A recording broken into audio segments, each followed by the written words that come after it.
Overthinking. This video will teach you the Stoic laws that silence your mind in seconds. From the moment you open your eyes each morning, a silent battle begins. Not outside you, but within you.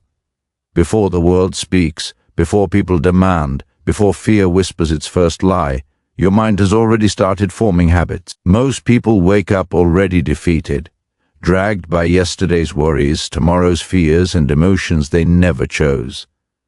The Stoics understood something that modern minds forget. The morning decides the man. If you do not discipline your mind at dawn, you will spend the rest of the day obeying impulses you despise. This is why the Stoic does not wake up casually. He wakes up deliberately. When Marcus Aurelius rose before the sun, he did not ask how he felt. He reminded himself of who he must be. He knew that emotions are not commands, thoughts are not truths, and discomfort is not danger. The first rule of disciplining the mind every morning is brutal in its simplicity. You do not negotiate with your weakness, you observe it. The moment you wake, your mind will offer excuses, laziness, anxiety, or dread. The Stoic does not argue with these voices. He notes them like clouds passing through the sky. They are appearances, not orders. By refusing to react, you reclaim your authority before the day can steal it. Most suffering begins because people confuse thoughts with reality. A thought arrives and they bow to it. A feeling arises and they surrender. The Stoic wakes up and immediately separates himself from his inner noise. You are not your thoughts. You are the one who hears them. This distinction alone can silence years of mental chaos. Each morning, remind yourself that your mind is a tool, not a master. Tools must be trained. Left unattended, they become dangerous. The second rule is to rehearse adversity before it arrives. While others fantasize about comfort, the Stoic prepares for difficulty. This is not pessimism, it is armor. When you wake up, assume that something will go wrong. Someone will test your patience. Plans may fail. Your body may feel heavy. By expecting resistance, you remove its power to shock you. What surprises us controls us. What we anticipate, we dominate. The disciplined mind is never offended by reality. It was prepared. Most people chase motivation in the morning. Stoics chase clarity. Motivation is unreliable. Discipline is loyal. You do not need to feel inspired to act correctly. You need principles. This is the third rule. Anchor your morning to values, not moods. Ask yourself, what kind of person must I be today regardless of circumstances? Calm under pressure, honest when tempted, silent when provoked. These are not emotional decisions. They are commitments made in advance. When the day becomes chaotic, you will not decide how to act. You will remember. The Stoics warned that the mind is most vulnerable when it is idle.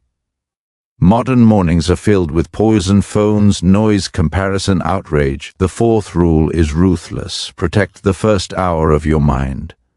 What you consume first becomes the lens through which you see everything else. If you begin the day scrolling fear, envy, and distraction, you are training your mind to be weak. A disciplined Stoic morning is quiet. Even a few minutes of silence restores order. In silence, you remember that you do not need to react to everything. You only need to act on what matters. Another law of Stoic discipline is voluntary discomfort. Comfort makes the mind soft. Hardship sharpens it. The Stoic does not wait for life to impose difficulty. He chooses small discomforts daily to strengthen his will. Cold water, early rising, physical effort, not because they are pleasant, but because they remind you that you can endure. Each morning, do something slightly uncomfortable on purpose. This trains the mind to remain steady when discomfort is no longer optional. Many people wake up already angry at life. The Stoic wakes up grateful but not sentimental. Gratitude for the Stoic is not emotional warmth, it is perspective. You woke up. You have another chance to act with virtue. Nothing else is guaranteed. This is the fifth rule. Remember impermanence. One day you will not wake up. This thought is not morbid. It is clarifying. It strips away trivial worries and focuses the mind on what deserves attention. A disciplined mind does not waste energy on what will not matter. The final principle of the Stoic morning is responsibility. Whatever happens today, you will respond with character. You may not control events, people, or outcomes, but you always control your judgments. This is the core of Stoicism. Freedom is not found in controlling life. It is found in mastering your response to it. Each morning, tell yourself the truth. Nothing can harm your character unless you allow it. When you discipline your mind at the start of the day, you do not chase peace. You create it. You do not wait for confidence. You earn it. This is not a ritual for comfort. It is training for life.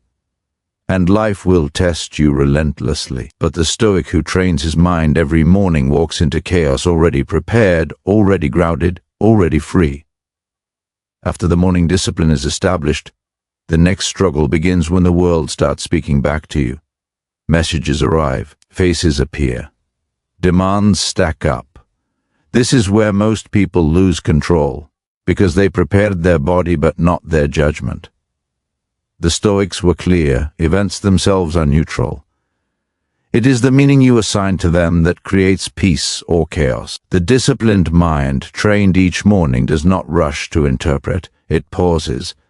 And in that pause, freedom is born. One of the most powerful Stoic rules is to delay judgment. Your mind is fast, but speed is not wisdom. Someone cuts you off. A message feels disrespectful. A plan collapses. Instantly, your mind wants to label the situation as bad, unfair, personal. The Stoic refuses this reflex. He tells himself this is merely an impression, not truth, not an insult, not a disaster, just an event. When you stop labeling everything as a threat, your nervous system calms, your thoughts slow, and your power returns. This is why the Stoics trained themselves to speak internally before reacting externally. They knew that once words or actions leave you, you lose control over them. A disciplined mind does not rush to defend its ego. It does not crave to be right. It values self-command above victory. Each morning, discipline strengthens this restraint. You begin to realize that silence is often the strongest response, not because you are weak, but because you are sovereign over yourself. Another rule that shapes the Stoic mind is understanding what belongs to you and what does not. This distinction alone can end most mental suffering. Your thoughts, choices, and actions belong to you. Other people's opinions, moods, and behavior do not. Yet most people wake up each day trying to manage what was never theirs. They replay conversations, imagine arguments, fear judgments that may never come. The Stoic cuts this madness at the root. He returns attention to what he can govern. The rest is released without bitterness. This mental discipline is not passive. It requires constant awareness. When anger rises, the Stoic does not suppress it blindly. He examines it. He asks, what expectation was violated? What story am I telling myself? Often anger reveals attachment to control, respect, comfort. The Stoic loosens these attachments one by one. Not overnight, but daily through deliberate practice. Morning discipline prepares you for this examination before emotions grow violent. Fear operates in the same way. Fear is rarely about the present moment. It lives in imagined futures. The Stoic mind is trained to return to now, what is happening at this exact moment. Usually very little. You are breathing. You are alive. You are capable. This grounding collapses fear.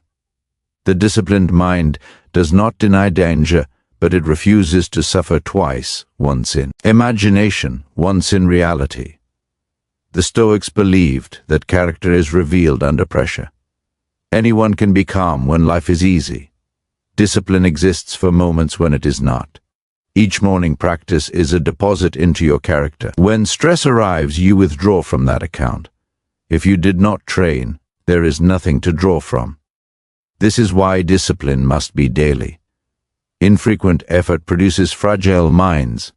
Another Stoic law is purposeful action. Drift creates anxiety. Direction creates calm. When you know what you stand for, decisions simplify.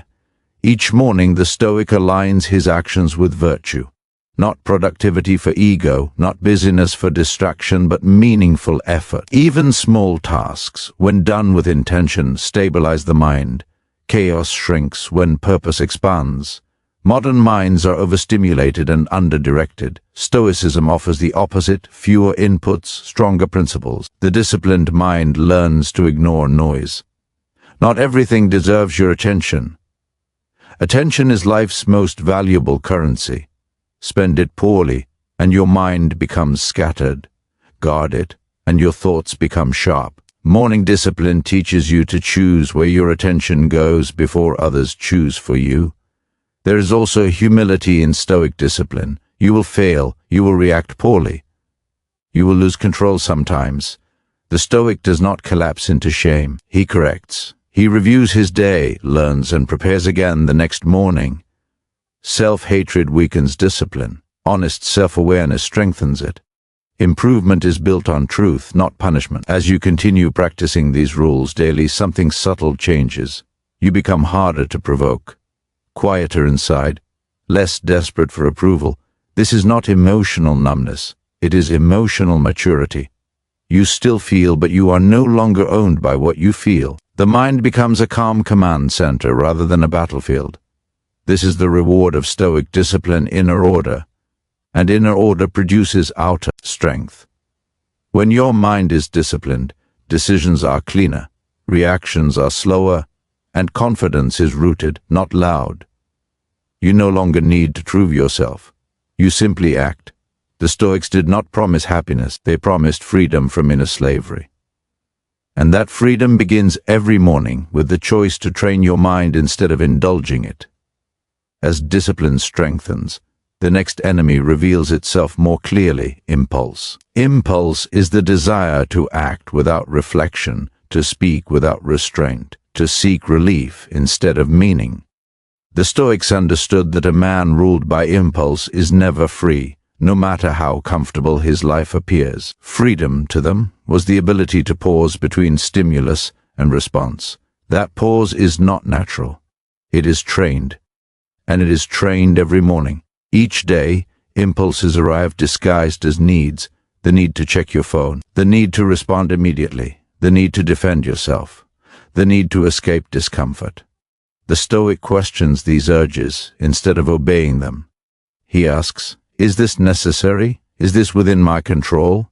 Does this align with the person I am training myself to become? This questioning weakens impulse and strengthens command. Over time, the mind learns that not every urge deserves action. Self-control is often misunderstood as repression. The Stoics did not repress emotions, they reordered them. They believed emotions follow judgments. Change the judgment, and the emotion loses its grip. When desire appears, the disciplined mind examines what it promises: pleasure, relief, approval. Then it asks a harder question: what is the cost? Many impulses offer immediate comfort but long-term weakness. The Stoic chooses strength over ease, not out of cruelty, but out of clarity. This is why Stoic mornings emphasize intentional restraint. Delaying gratification early in the day conditions the mind to resist temptation later. When you prove to yourself that you can wait, endure, and remain composed, you dismantle the illusion that urges are urgent. They are not. They rise, peak, and fall like waves. You do not drown in a wave you refuse to chase. Another critical Stoic law is mastery over speech. Words are actions. Once spoken, they cannot be retrieved. An undisciplined mind speaks to release emotion. A disciplined mind speaks to express truth. The Stoics trained themselves to speak less, but with purpose. Silence was not avoidance, it was strength. Each morning, remind yourself that you do not need to comment on everything. Silence often preserves dignity where speech destroys it. Anger is the most destructive impulse of all. The Stoics viewed anger as temporary madness. It narrows perception, distorts judgment, and creates regret. A disciplined mind intercepts anger at its earliest stage, not when it explodes, but when it first whispers. You feel tension, heat, urgency. That is the moment to pause, to breathe, to delay action, Anger feeds on speed. Slow down, and it starves. Fear is anger's quieter cousin. It urges avoidance instead of attack. It convinces you that discomfort is danger. The Stoic corrects this error daily. Discomfort is not harm. Effort is not suffering. Exposure strengthens what avoidance weakens. Each morning, by choosing discipline over ease, you train the nervous system to remain steady under pressure. This steadiness is not bravado, it is trust in your ability to endure. The Stoics also practiced self-observation without self-deception. Throughout the day they monitored their reactions, not to judge themselves harshly but to learn. When you act impulsively, do not excuse it, do not dramatize it, simply note it. Reflection transforms mistakes into instruction. Each evening review prepares the next morning's discipline. This loop of awareness is how self-mastery compounds. Many people attempt to control their environment to feel calm. Stoics controlled themselves instead. You cannot engineer a life free of triggers. You can engineer a mind resilient to them. This realization shifts power inward. You stop asking life to be easier and start becoming stronger. Strength in Stoicism is calm endurance guided by reason. Another rule the Stoics lived by is restraint in pleasure. Pleasure is not evil, but dependence on pleasure is. When pleasure becomes a requirement, the mind weakens. By occasionally refusing harmless pleasures, you remind yourself that you are not ruled by appetite. This builds quiet confidence. You trust yourself more because you have evidence of control. Over time, this discipline produces a mind that is harder to hijack. External events lose their ability to provoke extreme reactions. You respond instead of react. You choose instead of surrender. This is not emotional coldness. It is emotional clarity. You still care, but you are not controlled by caring. The Stoics believed that the highest form of power is self-command. A man who governs himself cannot be easily manipulated, threatened, or broken. This power does not announce itself. It is felt in presence, restraint, and consistency. Others sense it without understanding it. As you practice these rules daily, mornings become less about motivation and more about calibration. You align your mind before the world tries to misalign it. This is how discipline becomes identity.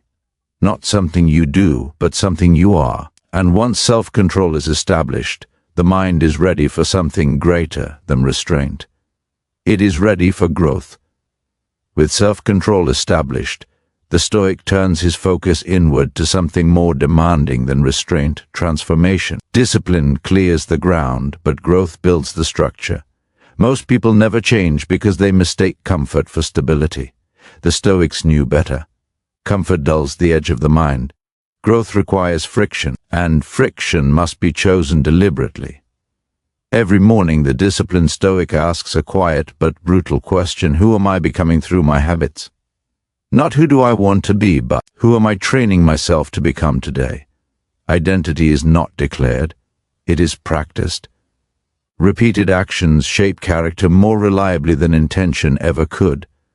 This is why Stoics focused on daily conduct, not distant ideals. Growth begins with voluntary difficulty. When difficulty is chosen, it strengthens. When it is avoided, it multiplies. The Stoics believed that hardship was a teacher, not a punishment. By exposing themselves to controlled discomfort, cold, hunger, effort, silence, they trained the mind to remain steady when life applied pressure without permission. A mind familiar with difficulty does not panic when ease disappears. One of the most powerful Stoic laws is this: do not wish for events to happen as you desire, but desire them to happen as they do. This is not resignation. It is alignment with reality. Resistance wastes energy. Acceptance redirects it. When you stop arguing with what is, you free mental resources to act intelligently within it. Most overthinking comes from wanting certainty in an uncertain world. The Stoic releases this illusion early each day. You are not entitled to predict outcomes. You are responsible for effort. When effort becomes the focus, anxiety weakens. The mind relaxes when it understands its role clearly. The Stoics trained themselves to separate what they control from what they do not. This distinction is simple but ruthless. Your thoughts, actions, and values are yours. Outcomes, opinions, and external events are not. Growth accelerates the moment you stop investing emotional energy in things outside your authority. Power returns to where it belongs. Identity is reinforced through consistency. Small promises kept daily matter more than dramatic gestures made rarely. The Stoic values reliability over intensity. Show up tired, act with integrity when unobserved. Maintain standards even when inconvenient. This quiet consistency reshapes how you see yourself, and how you see yourself determines how you act under pressure. Another critical discipline is detachment from validation. Approval is unstable currency. When your worth depends on recognition, your behavior becomes negotiable. The Stoic grounds his self-respect in alignment with principles, not applause. He can stand alone without feeling isolated because his foundation is internal. Growth also requires confronting ego. Ego demands comfort, praise, and control. It resists correction. The Stoics viewed ego as an obstacle to clarity. They practiced humility not as self-deprecation, but as accuracy. You are not as important as your ego claims, and this is freeing. Less ego means less offense, less defensiveness, and fewer distractions. The disciplined mind does not chase inspiration. It builds systems. Motivation fluctuates. Systems endure. Morning discipline is not meant to excite you. It is meant to stabilize you. When action is no longer dependent on mood, progress becomes inevitable. Over time, growth becomes visible in how you respond to adversity. Where you once reacted emotionally, you now respond deliberately. Where you once avoided discomfort, you now move toward it with composure. This is not because challenges disappear, but because your relationship to them changes. The Stoics believed that a man improves himself not to dominate others, but to serve reason and live with honor. Growth without virtue is dangerous. Strength without ethics becomes tyranny. True Stoic growth refines both capability and character. As this identity solidifies, the mind becomes quieter. Not empty, but ordered. Thoughts align. Doubt weakens. Overthinking fades, not because problems vanish, but because you trust your ability to face them. At this stage, discipline has reshaped behavior, and growth has reshaped identity. What remains is the ultimate Stoic challenge, maintaining inner peace in a chaotic world. Or inner peace is not a mood. It is a skill. And like every Stoic skill, it must be trained daily, especially in the morning when the mind is most impressionable. Most people think peace arrives when problems disappear. The Stoics understood the opposite. Peace arrives when the mind stops being disturbed by the presence of problems. Emotional mastery begins with perception. Events do not disturb you, your judgments about them do. This idea sounds simple, but it dismantles the foundation of overthinking. When something triggers anxiety, anger, or fear, the Stoic does not immediately react. He pauses and asks, "What story am I telling myself about this?" That pause is power. The Stoics practiced emotional distance, not emotional suppression. They did not deny feelings, they observed them. Observation weakens emotional grip. When you see a thought as a thought rather than as truth, it loses authority. Most mental suffering comes from mistaking internal noise for external reality. Every morning the Stoic prepares for emotional disturbance. He reminds himself that he will encounter ignorance, impatience, ego, and chaos. This is not pessimism. It is realism. When you expect friction, you are not shocked by it. When you expect perfection, you are constantly offended. This preparation changes everything. Instead of reacting with surprise or resentment, the disciplined mind responds with composure. Calm becomes the default, not because life is gentle, but because the mind is trained. One of the Stoic laws for emotional control is to delay response. Immediate reactions are almost always emotional. Delayed responses invite reason. Even a few seconds create space between impulse and action. In that space, discipline lives. Another critical principle is acceptance without passivity. Accepting reality does not mean approving of it. It means seeing it clearly so you can act effectively. Fighting reality blinds you. Accepting it sharpens you. The Stoic moves forward without illusion. Emotional resilience also requires detachment from outcomes. When you tie your peace to results, you give external events authority over your internal state. The Stoic invests fully in effort but releases attachment to outcome. This paradox creates both calm and effectiveness. Silence is another discipline of peace.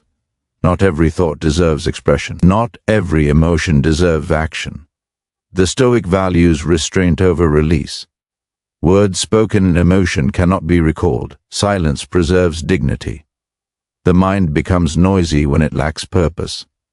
Clarity reduces emotional turbulence. When you know what you stand for, fewer things disturb you. Uncertainty amplifies emotion. Principles stabilize it. The Stoics trained themselves to return to the present moment repeatedly. Anxiety lives in imagined futures. Regret lives in reconstructed pasts. Peace lives only now. Attention anchored in the present weakens mental chaos. This does not mean ignoring the future or denying the past. It means refusing to mentally reside where you have no power. The present is the only place action exists. Another key to inner peace is forgiveness, not as moral obligation, but as self-preservation. Resentment poisons the holder. The Stoic releases it quickly, not because others deserve forgiveness, but because he deserves peace. As emotional mastery develops, reactions soften, triggers lose strength. The mind stops rehearsing arguments, reliving insults, and predicting disasters. Overthinking dissolves because the emotional charge fueling it has been removed. Peace does not make you passive. It makes you precise. Calm minds make better decisions. Stillness reveals options that panic conceals. At this stage, the Stoic mind becomes grounded, resilient, and internally free. But discipline is incomplete without one final element: purpose beyond the self. The Stoics believe that a disciplined mind without direction is incomplete. Control alone is not enough. Peace alone is not enough. The mind must be anchored to something larger than comfort, larger than ego, larger than mood. Purpose is what gives discipline weight. A purposeless mind drifts. It seeks stimulation, validation, distraction. Overthinking thrives in this emptiness. When the mind has no clear direction, it invents problems to feel occupied. The Stoic antidote is duty. Duty is not obligation forced from outside. It is responsibility chosen from within. It is the quiet understanding that your actions matter, that your conduct has meaning even when unseen. This belief stabilizes the mind.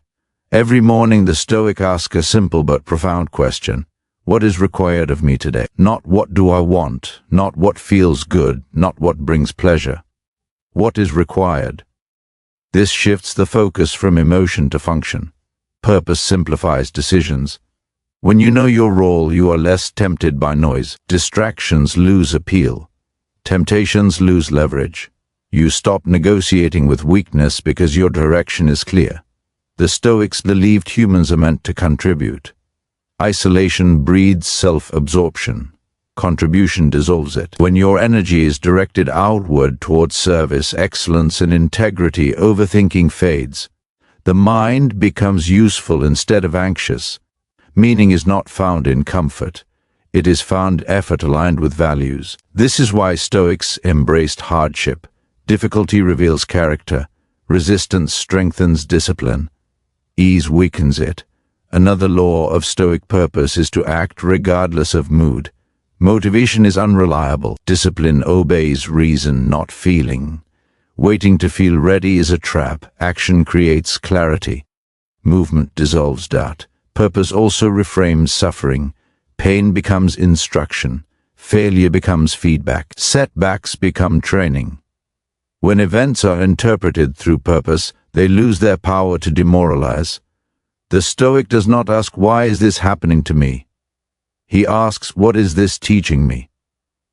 This shift transforms adversity into growth. Responsibility creates self-respect. When you keep your word to yourself, the mind quiets. Guilt decreases. Confidence grows, inner dialogue becomes supportive rather than hostile. Purpose requires limits. You cannot do everything. The Stoic chooses what matters and ignores the rest. Selective focus is mental strength. Attention is a resource. Waste it, and the mind fragments. As purpose strengthens, identity stabilizes. You stop chasing approval because you are anchored in principle. External opinions lose control. The mind becomes less reactive because self-worth is no longer outsourced. This stage of discipline produces a calm, steady individual, not passive, not rigid, grounded, capable, reliable. But even purpose can become rigid if not balanced with acceptance of impermanence. The Stoics knew that everything changes, control ends. Loss arrives, death is inevitable. The final training is learning how to release without breaking. The Stoics trained for loss before it arrived. Not out of pessimism, but out of realism. They understood that the mind suffers most not from events, but from being unprepared for them. What shocks you controls you. What you expect loses its power. Impermanence is not a flaw in life. It is the structure of life. Everything you have will change or leave. Bodies age, relationships shift. Status fades, control ends. The disciplined mind accepts this without bitterness. Overthinking often comes from clinging.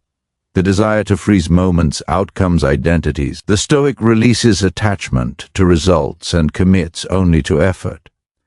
This is freedom.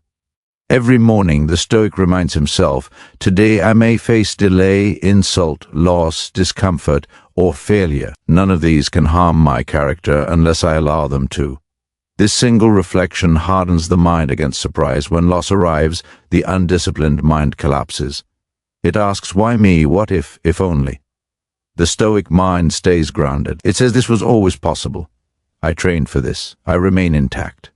Resilience is not emotional numbness. The Stoic feels pain fully but refuses to be ruled by it. Emotion is acknowledged, not obeyed. Suffering is processed, not amplified. A powerful Stoic law is this: you can lose everything except your response, and your response defines you. When identity is built on externals, loss destroys you. When identity is built on values, loss refines you. Discipline ensures that your sense of self lives in what you control. The Stoics practiced negative visualization not to dwell on tragedy but to deepen gratitude and reduce fear.